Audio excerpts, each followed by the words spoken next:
তিনটি হত্যা মামলায় সাবেক আইনমন্ত্রী আনিসুল হক, সাবেক প্রধানমন্ত্রী শেখ হাসিনার উপদেষ্টা সালমান এফ রহমান সহ 7 জনকে বিভিন্ন মেয়াদে রিমান্ডে নিয়ে জিজ্ঞাসাবাদ করার অনুমতি দিয়েছে আদালত।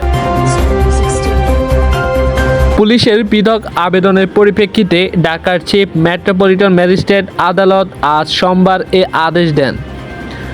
এই তথ্য নিশ্চিত করেছেন ঢাকা মহানগর দায়রা জজ আদালতের প্রধান পাবলিক প্রসিকিউটর ওমর ফারুক ফারুকী। যাত্রাবাড়ী থানায় করা পারভেজ মিয়া হত্যা মামলায় আনিসুল হক, সালমান এফ রহমান, শমসের মবিন চৌধুরী এবং জুনায়েদ আহমেদ পলককে আজ আদালতে হাজির করে 10 দিন করে রিমান্ড নিয়ে জিজ্ঞাসাবাদ করার আবেদন করে পুলিশ। আসামি পক্ষ থেকে রিমান্ডে নেওয়ার আবেদন নাকচ করে জামিনের আবেদন করা হয়।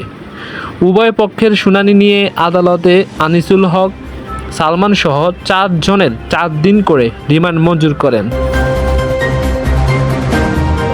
ছাত্র জনতার গণ অভ্যুত্থানে গত 5 আগস্ট শেখ হাসিনা সরকারের পতন হয়।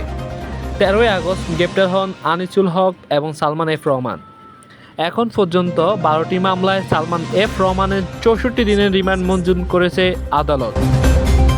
অন্যদিকে বিভিন্ন মামলায় আনিসুল হকের 52 দিনের রিমান্ড মঞ্জুর করেছে আদালত।